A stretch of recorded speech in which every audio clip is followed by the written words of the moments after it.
Matthew chapter 13 जो है बहुत ही डीप एक चैप्टर ही नहीं, बहुत से सीक्रेट्स, बहुत से ट्रेशर्स उसके अंदर में। दृष्टांत और रहस्य कार्यक्रम में आपका हार्दिक स्वागत है।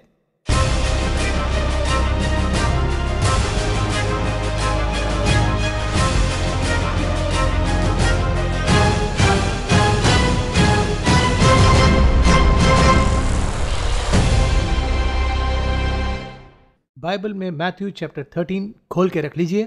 ब्रदर एमडी जगन से पूछने वाले सवाल बहुत से हैं। Let's welcome him and ask him a few questions. Brother Jagan, welcome to the programme. धन्यवाद।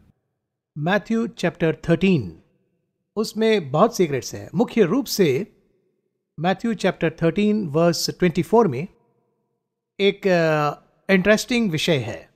इस विषय को बात करने से पहले हम दृष्टांत और रहस्य ऐसा कहते हैं। ये सवाल मैंने बहुत बार पूछा है, इसलिए फिर से पूछ रहा हूं कि अब ये रहस्य कहाँ कहाँ जाते हैं। ओल्ड टेस्टमेंट में जाते हैं, न्यू टेस्टमेंट में जाते हैं, रेवलेशन में जाते हैं।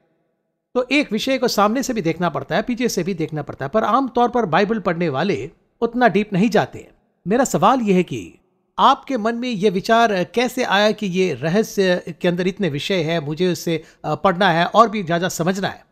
यदि हम इंडियन फैमिली को अगर देखें तो अभी की जो पीढ़ी है, इस पीढ़ी के पहले की पीढ़ी या कहिए कि हमारी पीढ़ी के समय बेटा क्या करेगा इसका निर्णय लेना बेटे के हाथ में नहीं था। पेरेंट्स ही, माता पिता निर्णय लेते थे। वो खुद पूछता है कि पापा क्या करना चाहिए, पूछते हैं, और पिता का अपना कोई सपना होता था और वो कहते थे तुम ऐसे ही करो, इस तरह अगुवाई करते थे और उसी तरह बेटा करता था। देखिए, वो पीढ़ी तो सच में अच्छी थी। कुछ समय बाद मुझे ये करना था लेकिन पिता ने करने नहीं दिया, इसलिए पिता के कहने से बेटे की जिंदगी बर्बाद नहीं हुई, बेटा अच्छा ही है। मैं यहाँ पर ये इसलिए बता रहा हूँ, हमें से हरेक की सेवकाई में, हमें से हरेक के कामों में हमें क्या करना चाहिए इसके बारे में परमेश्वर ही निर्णय लेते हैं। जी हाँ। तो इस तरह की बातें जैसे कि पढ़ाई या उसे किस बात में दिलचस्पी है, वो सारे काम खुद उसने उसके अंदर रखे हैं, क्योंकि वो तो सृष्टिकर्ता परमेश्वर हैं। वो सबको देते हैं। ये क्या करेंगे इसके बारे में पिता ने पहले ही निर्णय ले लिया है। अगर बेटा ये सोचता है कि उसके पास अधिकार है कि कभी भी जा सकता है, छोटे बेटे के जैसे जा सकता है, ये क्या बताएं? क्या मुझे मेरे जीवन के लिए निर्णय लेना नहीं आता, इस तरह सोचकर वो वहां से चला गया। इस तरह अगर हम चले जाते हैं तो बुलाहट से बाहर जाते, क्योंकि हमारे पिता ऑलमाइटी गॉड हैं। दुनिया के पिता और उसमें क्या फर्क है पूछे तो उसे भविष्य पता है। हर पिता भविष्य अच्छा हो इसलिए काम करते हैं, पर इस पिता को पता है इसलिए उसने इसी के अनुसार इसे डिजाइन किया है।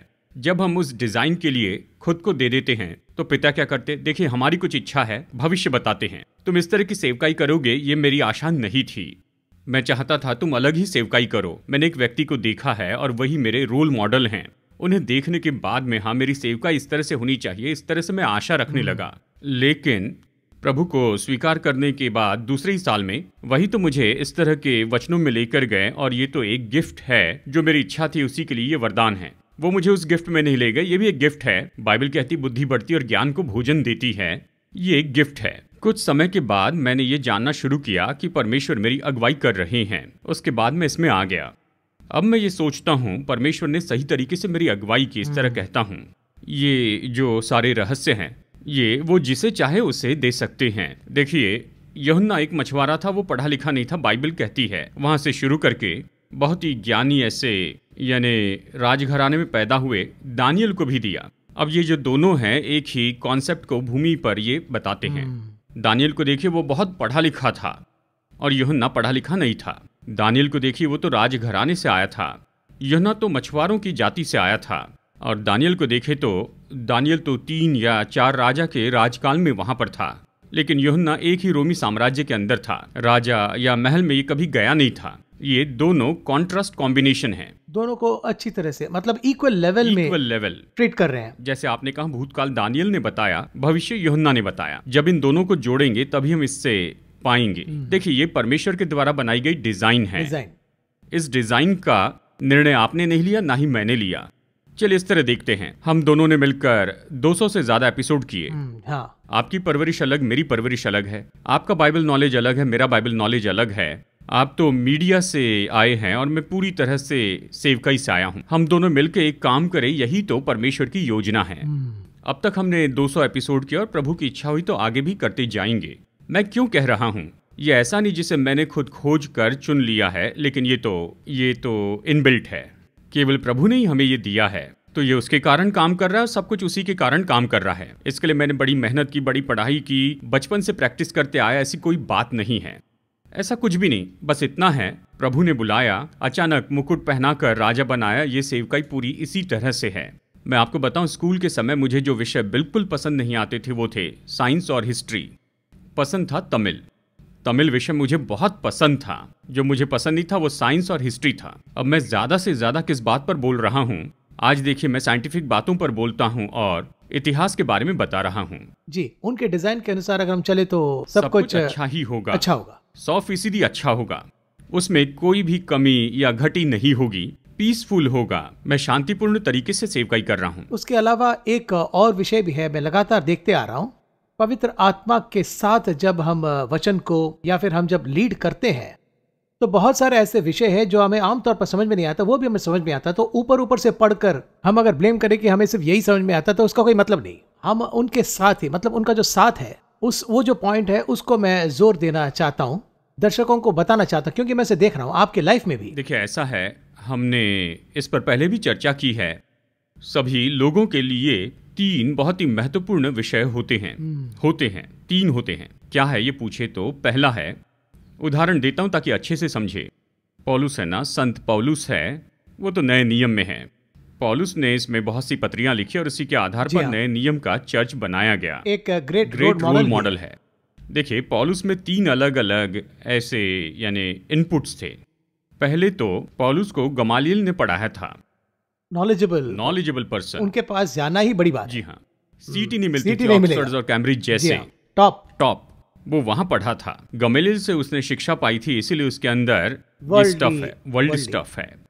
उसने व्यवस्था सीखी और उसी के द्वारा बहुतों ने वहां पर व्यवस्था सीखी थी। बाद में उसने प्रभु यीशु को स्वीकार किया। स्वीकार करने के बाद वचन कहता है, कलीसिया के मुखिए और प्रेरितों ने ऐसी पत्रियां लिखकर सौंप दी पौलुस और बरनबास को। वो अलग अलग कलीसिया में जाकर संदेश देते थे। अब यहाँ पर देखिए उसमें ये दूसरा स्टफ आ रहा है। ये क्या है पूछे तो जो यीशु के साथ में थे उन लोगों से इसने यहाँ पर सीखा, उसे भी ऑब्जर्व करके उसे प्रचार किया। यही तो उसकी सेवकाई थी। उसे बताया जाता, वो जाकर प्रचार करता। ये वचन में है। और फिर अंत में 1 कुरिन्थियों 11 में वो यहाँ पर क्या कहता है, जो बातें मैंने प्रभु से पाई वो मैंने तुम्हें सौंप दी हैं। इसका अर्थ क्या है ये पूछे तो गमालियल ने जो सिखाया वो नहीं है, किसी और ने सिखाया वो नहीं, ये परमेश्वर ने दिया हुआ स्टफ है। वो अपग्रेड हो रहे हैं। हाँ, अपग्रेडेड, सैटिस्फाई नहीं हुए एक लेवल में। यही तो पवित्र आत्मा ने उसे दिया था।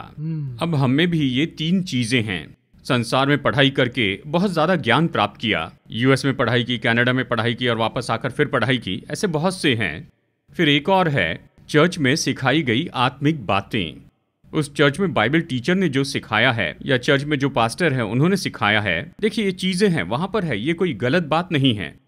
लेकिन आपके लिए पवित्र आत्मा ने कुछ रखा हुआ है, वो आपको पवित्र आत्मा से लेना है। वो हमारे ऊपर ही है, वो आप ही के पास में है और ये कहीं और से आने वाला नहीं है। किसी और से क्या आता है वो अलग है। आपको देखना आपके लिए पवित्र आत्मा ने क्या रखा है। देखिए वही पवित्र आत्मा हमसे बात करता है। देखिए ये वचन तो पवित्र आत्मा द्वारा दिए हैं। पवित्र आत्मा ने जो मेरे लिए रखा मैं वही बता रहा हूं। आप में जो रखा है आपको जाकर उसे बताना है। अब देखिए यहाँ पर क्या हो रहा है, सब लोग एक साथ अपग्रेड हो रहे हैं। चर्च में जो हमें बताया गया उसके कारण हम एक कदम उठते हैं। ठीक है, इसे लो और इसे सीखो। इसी के साथ में हमें खुद ऊपर बढ़ते जाना है। चर्च हमेशा उठाते नहीं रहेगा। तो जैसे मैं ऊपर चढ़ूंगा कुछ चीजें होंगी जो मेरी होंगी। ये पूछे कि मेरे साथ में क्या होगा, जो मुझे सिखाया गया मेरे साथ है, जो मैंने पढ़ा वो मेरे साथ है, पवित्र आत्मा ने जो कहा वो मेरे पास है। तो ऐसा कोई मेरी इन 3 बातों के साथ आएगा, उससे भी परमेश्वर ने अलग बातें की होंगी, तो अब ये उनके लिए 4 हो गया है।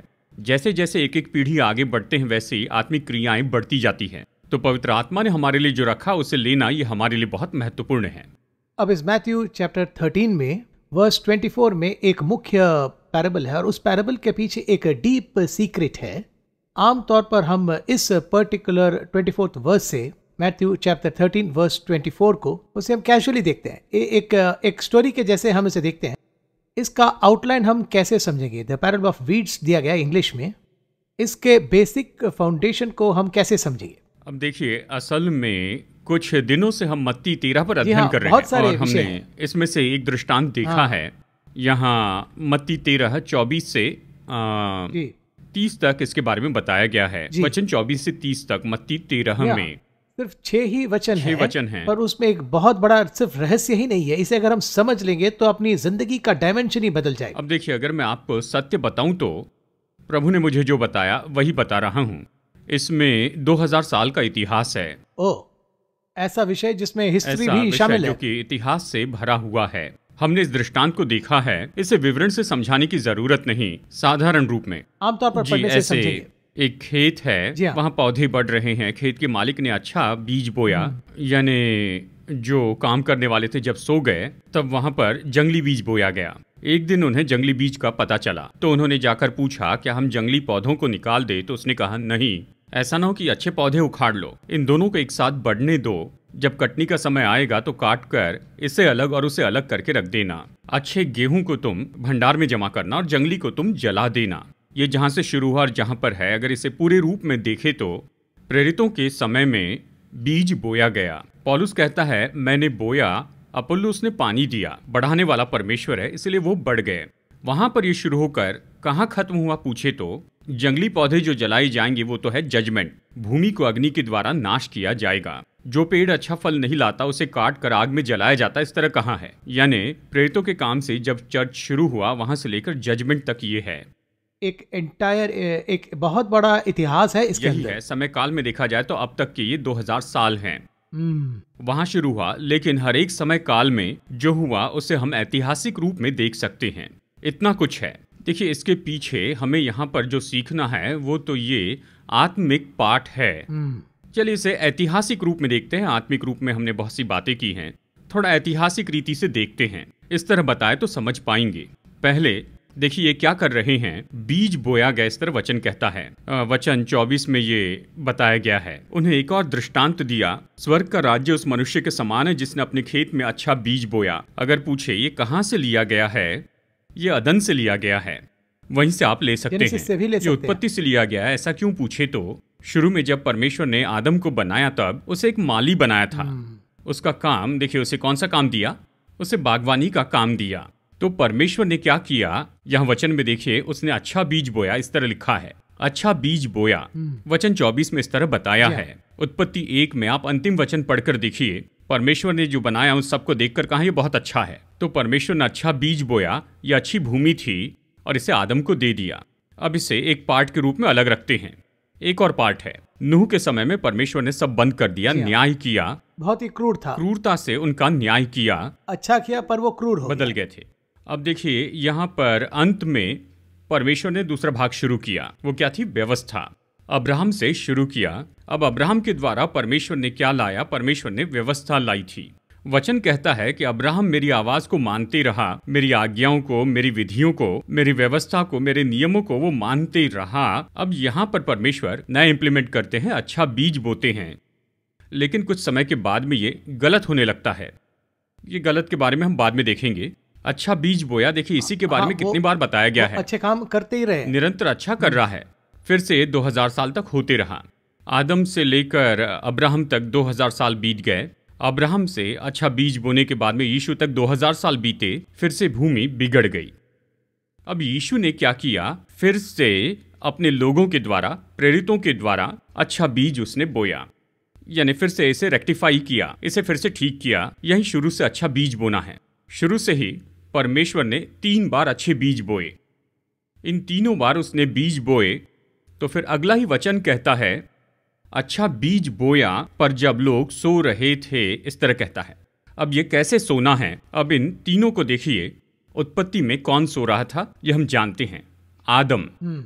आदम को परमेश्वर ने सबसे महत्वपूर्ण काम क्या दिया ये पूछे तो 2:15 में है, यानी उत्पत्ति 2:15 में 2 काम दिए थे। एक तो वाटिका में काम करना था और दूसरा था वाटिका की रक्षा करनी थी, मतलब रखवाली करनी थी।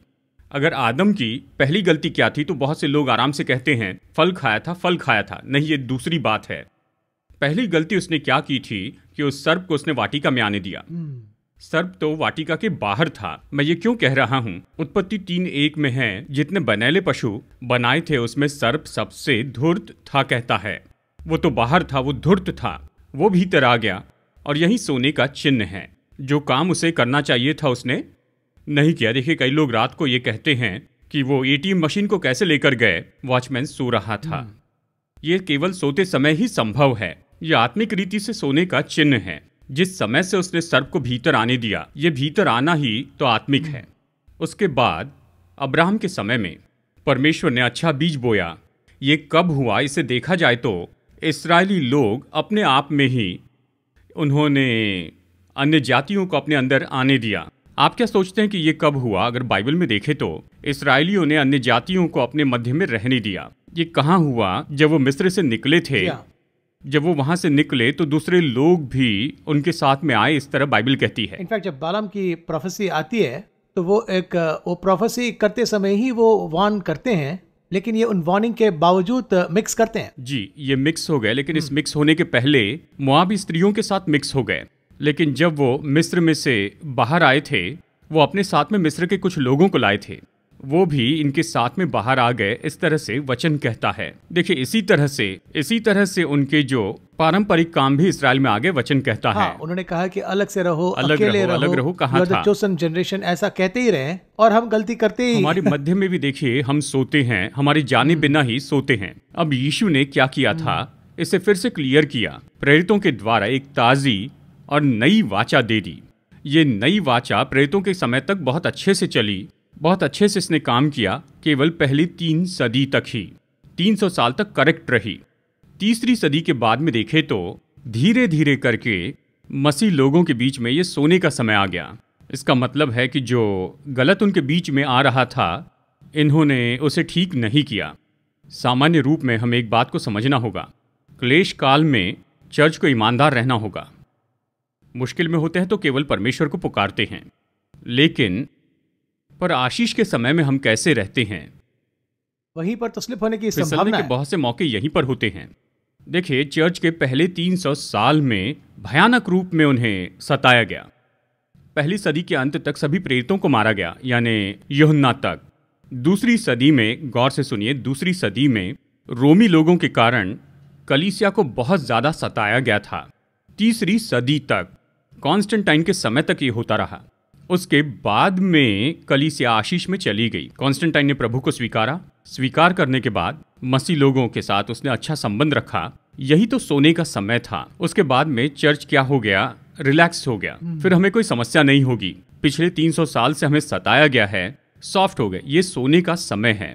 तो देखिए, अगला ही वचन ये कहता है कि लोग सो गए, इस तरह से कहता है। देखिए, इस 3 समय काल में अगर आप पूछे कि मैं इसके बारे में क्यों कह रहा हूं, देखिए, परमेश्वर आपको अगर कोई बात देते हैं तो आखिर तक ये हमारी जिम्मेदारी होती है कि हमें उसे आखिर तक बनाए रखना है। देखिए, इसके बीच में यहाँ क्या होता है, ऐसा कुछ होता है जिससे हम थक जाते हैं, और जब हम थक जाते हैं तभी हमें नहीं सोना है, नहीं बैठना है।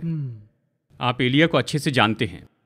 देखिए, एलिया तो बहुत ही सामर्थी मनुष्य था। आकाश से अग्नि बरसा, इतना सामर्थी था। एक जगह पर वो सो गया था, झाऊ के पेड़ के नीचे सो गया। इससे उसकी सेवकाई को क्या हुआ, वो थक गई। उस नींद ने क्या किया, ये पूछे तो गलत दिशा चुनने के लिए उससे कह दिया। एलिया उठकर दौड़ने लगा, पता है ना, तो वो किस दिशा में दौड़ने लगा? वो होरेब की ओर चला, मिस्र की ओर चला। लेकिन परमेश्वर ने उससे कहा था, दमिश्क को जा। कहा? दमिश्क उत्तर में है और मिस्र जो है वो दक्षिण में है। वो गलत दिशा में ही जाने लग गया। उस नींद में ये बात बहुत ही महत्वपूर्ण है। आज हम बहुत से ऐसे आत्मिक लोगों को देखते हैं, चर्च को देखते हैं। एक समय में बहुत से लोग मेरे साथ में थे, मैंने ये देखा है, जब वो मुश्किलों में थे, जब उन्होंने प्रभु को स्वीकार किया, जब सताव से होकर गए, तब विश्वास बढ़ा। परमेश्वर के लिए वो दौड़कर चर्च में जाते थे। ये सब बहुत अच्छा था। अभी उन्हें देखे तो परमेश्वर ने उन्हें आशीष दी है, लेकिन अभी उन्हें देखे तो उनमें थकान है। पहले जैसे परमेश्वर के लिए उनमें प्रेम नहीं है। यही तो सोने का समय है। फिर अगला वचन कहता है कि शत्रु आया। जब ये लोग सो रहे थे तो शत्रु ने आकर गेहूं के बीच जंगली बीज बोया। जंगली बीज बोया, इसका मतलब क्या है पूछे तो, यानी हवा के पास आकर शैतान ने कहा, तुम इस फल को खा लो, इससे कुछ नहीं होगा, ऐसे कहा। यही तो बीज बोना है, जंगली बीज बोना है।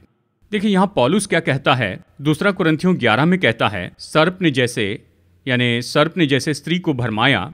अब देखिए, बहुत बार जब ये नींद आती है तो ये जंगली बीज हमें बोया जाता है। ये कब हुआ अगर ऐसे पूछे तो देखिए 5वीं सदी में चर्च में गलत सिद्धांत चर्च में आने लग गए। बहुत से गलत सिद्धांत, आज जैसे हम कहते हैं ना कि मसीह परंपरा के अनुसार ट्रेडिशनल, अब ये सारी जो पारंपरिक बातें हैं वो आई 5वीं सदी से 9वीं सदी तक। इस समय ये सब आ गए। कारण क्या था अगर ये पूछे तो, जबकि उस समय चर्च सो रहा था तो उस समय ये जंगली बीज बोया गया। अब इसमें यानी ये जो जंगली बीज है इसमें अच्छी बात क्या है, सभी में ऐसा होता है, गेहूं के साथ बढ़ते हुए वो दोनों एक साथ अच्छे से बढ़ते हैं। जंगली बीज बहुत अच्छे से बढ़ते हैं। अगर आप अच्छे विषय पर अगर प्रचार करते हैं, वो लोगों तक पहुंचने की तुलना में कुछ नकारात्मक बोलकर देखिए क्या होगा, पास जाता है, तेजी से फैलता है। देखिए इसमें यही तो बात होती है। आज अगर हम मसीहत में देखें तो ये जंगली बीज बहुत ज्यादा फैल गए हैं। इसी तरह से हवा से जो कहा गया था फल खाने के लिए कहा गया, वो जंगली बीज बोना था, वो आ गया। इस्राएली लोग अन्य जातियों के साथ में मिल गए, जंगली बीज बोया गया। उसके कारण इस्राएलियों को क्या हुआ अगर ये पूछे तो, वो तो 2 भागों में विभाजित हुए और कुछ समय के बाद नहीं दिखे। उस हद तक ये जंगली बीज प्रकट होते हैं। और इसलिए एक विषय के बारे में हमें बहुत ही सचेत रहना है। अगर आप सो जाते हैं तो बाइबल स्पष्ट कहती है, सारी कुंवारियां सो गई थी, जब दूल्हे के आगमन का उन्होंने शब्द सुना तब वो अपने दीपक के साथ तैयार होने लग गई, वो तेल साथ लाई थी। हम सबके जीवन में ऐसा मौका होता है कि हम बहुत निराश हो जाते हैं। आत्मिक थकान कह रहा हूं, आती है, जरूर आएगी ऐसा तो नहीं, पर आने का मौका है।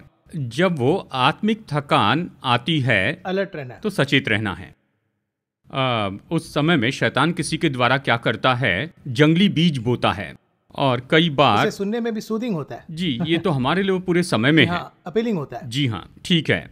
तो देखिए वही प्रभु का वचन ऐसा मैं इसी के बारे में बताने वाला हूँ। देखिए मेरे एक परिचित मित्र हैं, उन्होंने आकर मुझसे ये कहा, उन्होंने क्या कहा, मैं एक प्रॉपर्टी खरीदना चाहता हूँ लेकिन पैसा अरेंज करना तो मुझसे नहीं हो पाया। मैं प्रार्थना कर रहा था तो मेरा एक मित्र घर में आया और उसने 10% ब्याज पर मुझे पैसे दिए। प्रभु ने ही उन्हें भेजा था। 10% ब्याज पर कैसे प्रभु किसी को भेज सकते हैं? प्रभु खुद आके पता है प्रभु ने कहा, देखिए सारे दरवाजे, परमेश्वर सारे दरवाजे नहीं खोलते हैं, प्रभु एक दरवाजा खोलते हैं। सारे खुले द्वार परमेश्वर से नहीं है, नहीं कह रहे, वो भी दरवाजा ही है, वो द्वार हैं। अब यहाँ जंगली बीज बोने के बाद बिलीव करते हैं, विश्वास किया, घर में आकर उन्होंने दिया 10% ब्याज पर दिया। क्या ये सच में प्रभु ने दिया है? 3 साल में क्या हुआ देखे तो रिपे नहीं कर पाए तो जमीन चली गई, वो जमीन चली गई। प्रभु ही उसे कर रहे हैं ऐसा गलत विश्वास करने योग्य कि हद तक उस बीज ने उस बीज के बारे में वो यही सोच रहे थे। वही तो डेंजर है। और इसीलिए बहुत से विषयों पर मैं हमेशा ये कहता हूँ, मसीहत में देखा जाए तो पारंपरिक रीति से बहुत से पर्व हैं, बहुत सी विधियां हैं। अगर इन्हें गौर से देखें तो ये परमेश्वर ने नहीं बताई हैं। लेकिन आज मसीहत में क्या हो गया है, ये बहुत जड़ पकड़े हुए हैं। जड़ पकड़ने के बाद ये ऐसी जगह गया जहां से उखाड़ नहीं सकते हैं। वो तो एक बिजनेस में बदल गया, बिजनेस बन गया, बहुत हो गया, कमर्शियल हो गया। आज देखिए ये तो ऐसे कह सकते हैं कि क्रिसमस पैसा कमाने के लिए बड़ा त्योहार हो गया है। जहां प्रभु एक गरीब गौशाला में जन्मे, वो पैसा कमाने का जरिया हो गया। देखिए इस हद तक ये जंगली बीज यहाँ बोया गया है। तो देखिए ये एक समय, यही तो सभी समय काल में आ गया। अब ये हनोक के समय में, आदम का समय कह रहा हूं, हनोक को पाया गया, ओ ये तो गलत है, हमें प्रभु के साथ चलना, और उसने ये ढूंढ निकाला। और व्यवस्था के समय में, चाहे वो भविष्यवक्ता हो, खास करके कहूं तो दाऊद के समय में वो प्रभु के लिए विश्वास योग्य रहा। यदि इस समय में हम आए तो एक समय उन्होंने पाया कि ये तो पूरी तरह गलत है। और इसे जानकर यदि हम यहाँ चर्च के समय काल के बारे में कहें, मार्टिन लूथर की एंट्रेंस हुई परमेश्वर के लिए तो बहुत ही महान एक टर्निंग पॉइंट है। बहुत से विषयों के लिए ये एक टर्निंग पॉइंट है। ये तो बिल्कुल सही है, लेकिन मैं एक और शब्द कहूंगा, और वो क्या है, ये तो रिवाइवल रिफॉर्मेशन है, पीरियड ऑफ रिफॉर्मेशन। यानी एक अकेला व्यक्ति मसीहत के बारे में बहुत ही महत्वपूर्ण बात लेकर आता है। देखो सब गलत है, ये सब गलत है, हम जो कर रहे हैं ये गलत है। उस समय जंगली बीज बोए गए थे, उसने जंगली बीज खोज निकाले और कहा कि ये तो सब जंगली बीज हैं। फिर कहता हूं, आज तक जितनी भी कलीसियाएं बनाई गई हैं, यानी वो तो उस समय के रिवाइवल या फिर कहिए रिफॉर्मेशन के द्वारा बनी हैं। तो इस समय काल के बारे में उसने यही जाना, ये यहाँ है। उसके लिए भी परमेश्वर एक मनुष्य को ही चूज कर रहा है। देखिए हमारे परमेश्वर का महत्वपूर्ण डिजाइन है। देखिए हव्वा ने ऐसा किया और एक मनुष्य के द्वारा पाप आ गया, और उसी हव्वा के द्वारा पाप आया, कैन के द्वारा पाप आया। इसे कैसे सुधारा गया? मरियम के द्वारा यीशु आए, वो स्त्री से जन्मे, इससे सारे पाप हल हुए। उसे भी करेक्ट करें। सही किया। स्त्री के द्वारा और उसके पुत्र के द्वारा पाप आया था, स्त्री और उसके पुत्र के द्वारा पाप हल किया गया। तो परमेश्वर सब कुछ सही तरीके से जोड़ देते हैं।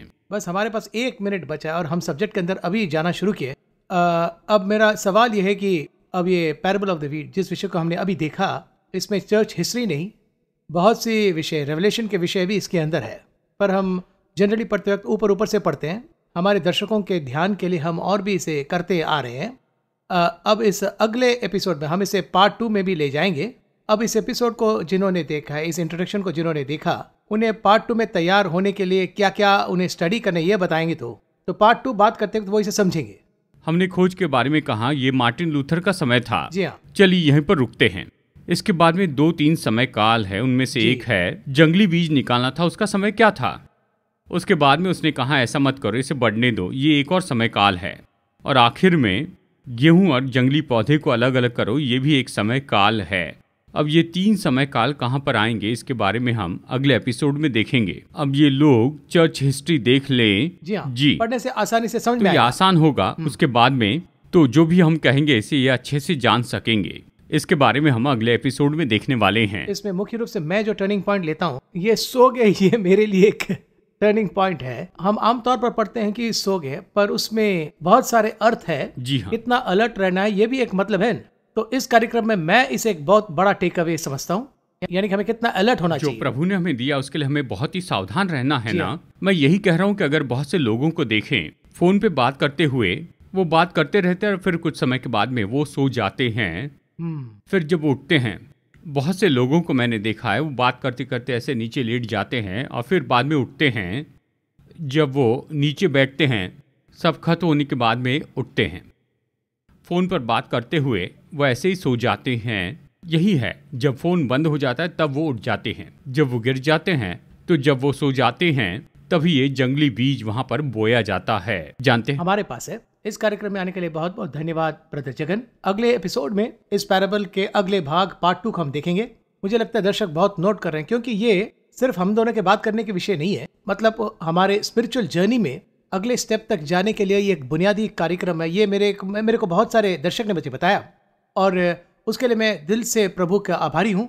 मुख्य रूप से अगले एपिसोड में एक और सीक्रेट को हम फिर से देखेंगे। इस कार्यक्रम में आने के लिए बहुत बहुत धन्यवाद। नमस्कार। धन्यवाद। दृष्टांत और रहस्य इस कार्यक्रम को देखने के लिए धन्यवाद। इस कार्यक्रम के माध्यम से प्रभु के राज्य के रहस्य को आप जाने होंगे, यह हमारा विश्वास है। इस कार्यक्रम को बहुत से लोगों के साथ साझा करें।